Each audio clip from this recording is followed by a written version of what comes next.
오늘 하나님 말씀 열왕기하 4장 8절에서 17절까지의 말씀입니다. 우리 함께 읽도록 하겠습니다. 어느 날 엘리사는 수넴에 갔습니다. 거긴 한 귀부인이 있었는데 그 여인이 엘리사에게 음식을 먹으라고 권했습니다. 이렇게 그는 그곳을 지날 때마다 거기에 들러서 먹곤 했습니다. 그 여인이 남편에게 말했습니다. 그가 하나님의 거룩한 사람인 줄 압니다. 그가 우리에게 자주 들르시는데 우리가 하나님의 거룩한 사람을 위해 옥상 위에 작은 방 하나를 만들고 침대와 탁자와 의자와 등잔을 마련합시다.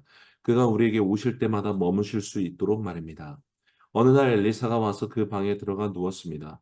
엘리사가 종 게하시에게 말했습니다. 수넴 여인을 불러라. 그래서 그가 여인을 부르자 여인이 엘리사 앞에 와서 섰습니다. 엘리사가 게하시에게 말했습니다. 저희에게 당신이 우리를 위해 이렇게 정성을 다해 수고했으니 우리가 당신을 위해 무엇을 해주었으면 좋겠는가? 내가 대신이나 군사령관에게 구해줄 것이 있는가 하고 말하여라. 여인이 대답했습니다. 저는 제 백성들 가운데서 살아가는데 어려움이 없습니다. 엘리사가 물었습니다. 저 여인을 위해 무엇을 해주는 것이 좋겠느냐? 게하시가 말했습니다. 글쎄요, 저 여인은 아들이 없는데 남편은 나이가 많습니다. 그러자 엘리사가 말했습니다. 여인을 불러라. 그가 여인을 부르자 여인이 문간에 와서 섰습니다. 엘리사가 말했습니다. 내년 이맘때쯤 당신이 아들을 품에 안게 될 것이요. 그러자 여인이 말했습니다. 하나님의 사람이여 주의 여종을 속이지 마십시오. 그러나 여인은 임신했고 엘리사가 말할 그때가 되자 아들을 낳았습니다. 아멘. 오늘 본문은 예언자 엘리사를 환대했던 수넴 여인에 대한 이야기입니다. 어제 본문이 하나님의 이 고엘의 책임을 다하시는 하나님의 모습을 우리가 보았다면 그 헤세드 사랑을 베푸시는 하나님을 보았다면 오늘 본문은 이 수넴 여인을 통해서 베풀어지는 헤세드를 또 보게 됩니다. 엘리사에 대한 기적들, 이런 이야기들이 의도하고 있는 바는 엘리사가 엘리야의 그 하나님의 그 택하심을 받은 예언자였다는 것을 보여주기 위한 하나님의 또 은혜였다는 것을 우리가 알 수 있습니다. 그래서 엘리사가 행하는 모든 기적들이 엘리야가 행했던 것과 되풀이되고 있다는 것을 성경은 일부러 우리에게 의도하고 있는 것이죠. 어제 본문에 죽은 예언자 집 죽어가는 남편이 죽은 예언자 집을 위해서 기름을 채워줬던 기적, 그리고 오늘 수넴 여인의 죽은 아들, 이제 태어나는 아들이지만 내일 본문에 죽게 되는 아들을 살리는 기적까지, 이 본문의 이야기들은 열왕기상 17장에 나오는 엘리야가 사르밧 가부의 집에 베풀었던 기적들과 평행을 이루고 있습니다. 이런 기적의 평행은 엘리사가 그 당시 사람들로 하여금 엘리야와 같은 자라는 것을 그대로 계승하는 것을 확증하기 위함입니다. 이러한 기적들과 표현들은 계속해서 반복되어 나오는 것이기 때문에 우리가 계속해서 본문을 묵상할 때 그 부분을 나누기 원합니다. 오늘 이야기의 배경은 8절에서 10절에 기록되고 있습니다. 수넴의 한 부유한 여인이 소개되고 있는데 이 여인은 엘리사가 수넴 지역을 지나갈 때마다 자기 집에서 음식을 제공했다라고 성경은 기록하고 있습니다. 이제 이 여인은 더 나아가서 남편과 의논해서 아예 엘리사 선지자를 위한 그 방을 마련할 것을 이야기합니다. 엘리사를 위한 숙소를 마련하는 것이죠.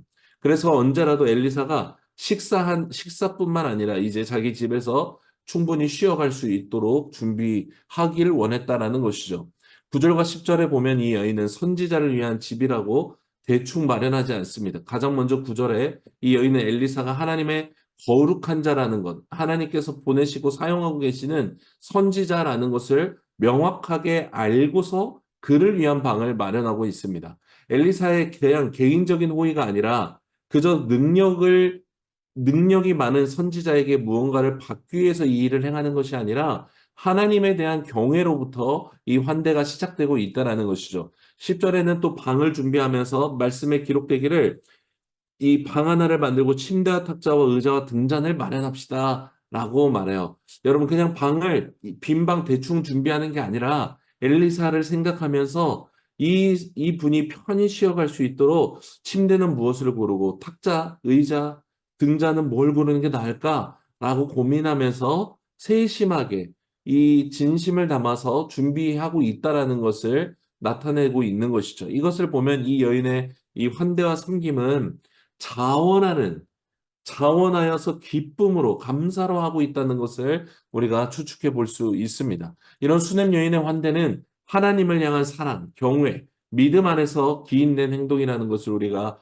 찾아볼 수 있습니다. 세 가지 정도로 같이 살펴보기를 원합니다. 첫 번째, 수넴 여인의 행동에는 헤세드에서 그가 이 모든 것을 하고 있다는 것을 우리가 알 수 있습니다. 그녀는 이미 엘리사를 위해서 언제고 식사를 준비해 대접했던 여인이었습니다.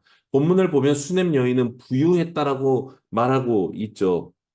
13절 끝에 보면 백성들 가운데 살아가는 게 없을 정도로 사실 이 악한 시대 가운데 부유함을 누리는, 그런데도 믿음을 잃지 않고 있는 특별한 믿음을 가지고 있는 여인이라는 것을 알 수 있어요.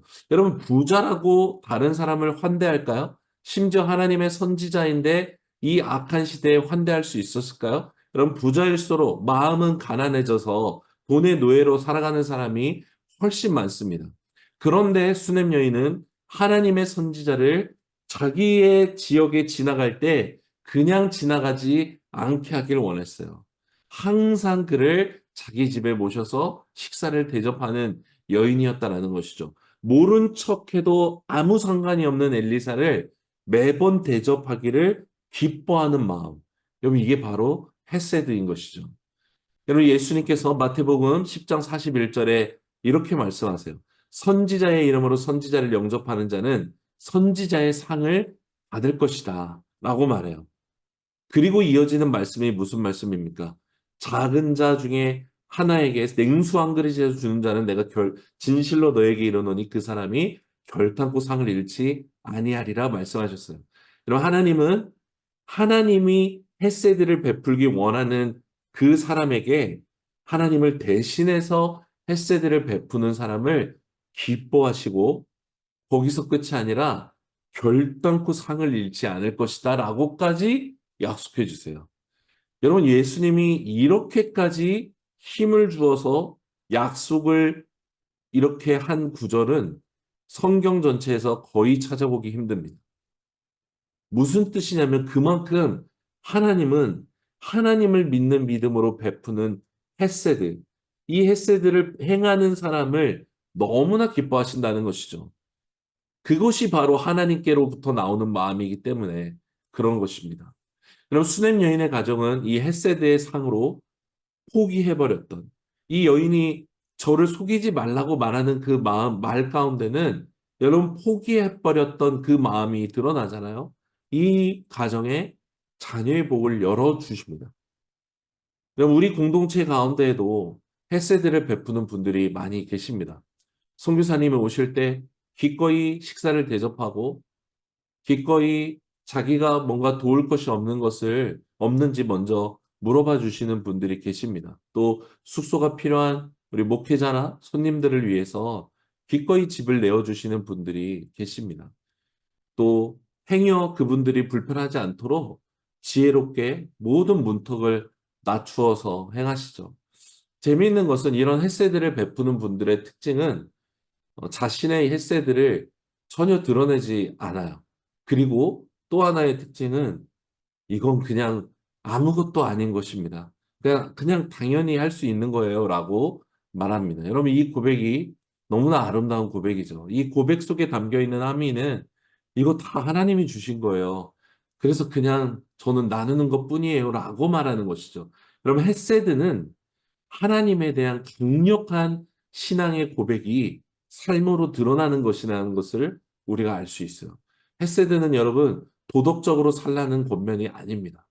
하나님을 믿는 사람. 그래서 하나님이 주시는 마음을 따라 베풀기 원하는 것의 순종이 바로 헤세드로 나타나는 것이죠. 하나님이 주시는 마음을 따라서 굳이 기꺼이 냉수 한 그릇이라도 기꺼이 나눌 수 있는 헤세드의 사람들이 되기를 원합니다. 두 번째로 수넴 여인의 헤세드는 그녀가 인간 왕보다 만왕의 왕이신 하나님을 두려워하는 사람이었다는 것을 보여줍니다. 여러분, 엘리사가 활동했던 때는 최악의 우상 숭배자였고 최악의 왕이었던 오므리 왕조의 때였죠. 이때는 북이스라엘 왕들에게 엘리야와 엘리사, 이 하나님의 선지자들은 눈의 가시 같은 존재였어요. 그래서 왕들이 이 선지자를 죽이고 싶지만 죽일 수가 없는 거예요. 하나님의 능력이 너무 강력하게 나타나니까. 그런데도 절대로 이 선지자들에게 자신의 운명과 앞으로 벌어질 북이 이스라엘의 운명에 대해서 물어보고 싶어 하지 않았죠. 그런데 이런 선지자를 환대하고 그 선지자를 식사를 대접하고 더 나아가 이제 방을 마련하는 사람이 있다라는 것. 여러분, 수냄 여인의 행동은 그냥 호의로만 할 수 있는 행동이 아니라는 것입니다. 성읍의 거의 모든 사람들이 함께 우상 숭배를 하고 함께 하나님을 대적하고 있는 때에 엘리사에게 식사를 대접하고 방까지 마련하는 것은 언제라도 왕에 의해서 탄압을 받거나 아니면 살인을 당하거나 어떤 큰 경제적 위험에 처할 수도 있는 일을 행했다라는 것입니다. 그런데도 이 여인은 엘리사를 환대한 것이요 숙소까지 마련하는 것입니다. 여러분, 이것은 수냄 여인이 그냥 그저 호의를 베푸는 사람이 아니라 하나님을 믿는 믿음의 사람이었다는 것을 반증하는 것이죠. 인간 왕보다 하나님을 두려워하는 사람이었다라는 것입니다. 다들 자기 살 길을 찾느라 분주하며 모른 척했던 엘리사를 기꺼이 자기 집에 환대하고 쉬게 하고 먹게 하고 이제 잘 수 있게 준비하는 것. 이 모든 것은 하나님을 경외했기 때문에 가능했다라는 것을 우리가 알 수 있습니다. 여러분, 우리가 이 시대를 살아가며 이 시대의 문화, 방식, 사람들의 일반적인 그런 패턴, 여러분, 이 모든 것을 깨뜨리는 것은 우리의 결단이 아니라 하나님을 향한 경외함의 회복에서부터 기인한다는 것을 기억하는 우리가 되기를 원합니다. 세 번째로 수냄 여인의 믿음은 기복신앙이 아니었음을 우리가 알 수 있습니다. 엘리사에게 환대를 베푸는 이 헤세드를 베푸는 수냄 여인은 가정을 위해 무언가 베풀기 원하는 엘리사의 청에 사실 필요한 게 없다라고 말해요.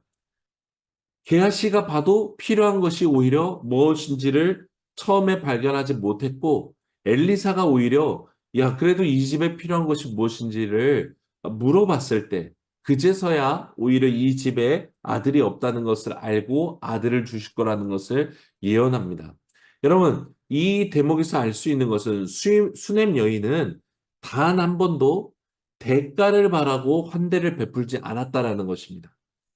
바꿔서 말하면 환대를 베풀고서도 하나님께 대가로 하나님께 대가를 바라는 신앙으로 나아가는 사람이 아니었다라는 거예요. 수냄 여인은 그저 하나님을 사랑해서 자원해서 그렇게 섬긴 거라는 것이죠. 여러분, 많은 경우 우리가 하나님께 대가를 바랍니다. 대가를 바라지 않고 섬기고 나서도 내가 이렇게까지 섬겼는데 그래도 이렇게 해주셔야 되지 않냐라고 말하곤 합니다. 여러분, 이것은 하나님을 미신으로 전락시켜 믿는 대표적인 행동입니다. 여러분, 이러한 기도는 두 가지로 하나님을 무시하는 기도입니다. 하나는 하나님이 내가 필요한 게 뭔지 몰라서 주지 않는다는 하나님의 부족함을 드러내고 자극하는 전제가 깔려 있는 기도입니다. 다른 하나는 하나님을 행위의 대가로 응답하게 하시는 하나님. 이 말은 뭐냐? 하나님은 인색한 하나님이요. 인간의 고요를 빨아먹는 나쁜 하나님으로 만드는 것입니다. 하나님은 사랑이신 이 하나님에 대해서 정면으로 부정하는 것입니다. 여호와 하나님은 우리에게 있어야 할 것을 다 아시는 아버지라고 마태복음 6장에 말씀하시죠. 그분은 기꺼이 우리가 입히고 먹이시는 분이라고 말씀하시죠. 이 아버지를 믿는 사람은 그분의 사랑 안에서 자유한 것입니다. 기뻐하고 누리고 사랑하는 것입니다. 그렇게 아버지의 모든 것이 우리에게 넘쳐 흐른다는 것을 누림으로 살아갈 수 있게 되는 것입니다. 여러분, 수냄 여인의 헤세드는 바로 이 믿음, 이미 있는 것으로 족하여서 이것을 나누기 원했던 믿음이 있었던 것이요. 하나님은 어떻게 응답하십니까? 기업 물을 자가 없었던 이 기업을 이어갈 자손이 없었던 이 집안에 태를 여심으로 이 하나님의 사람의 집이 믿음이 신앙이 가문이 이어질 수 있도록 은혜를 베풀어 주십니다. 사랑하는 여러분, 오늘 수냄 여인을 통해 하나님을 믿는 사람의 삶의 모습을 보게 됩니다. 환대를 나누는 헤세드의 삶, 사람을 두려워하는 것이 아니라 하나님을 가장 두려움으로 행하는 삶, 대가로, 조건으로 하나님을 대하는 것이 아니라 충만한 사랑을 이미 주신 이 사랑의 주님 안에 거하며 기꺼이 살아가는 삶, 이런 것들입니다. 여러분, 우리의 마음을 세상에 빼앗기지 않기 원합니다. 두려움에 내어주지 않기 원합니다. 돈과 노후와 질병과 자녀와 여러분 이런저런 걱정에 빼앗기지 마십시오. 아버지이신 하나님께 이것을 맡기십시오. 그리고 하나님으로 충만하십시오. 가장 큰 헷세드를 베푸신 하나님의 사랑으로 인해 헷세드의 환대와 믿음을 삶으로 살아가는 우리 모두가 되기를 소망합니다. 이 믿음의 삶을 결단하면서 하나님께 기도하는 우리 모두에게 하나님께서 충만하신 당신의 은혜와 사랑을 채워 주실 것입니다.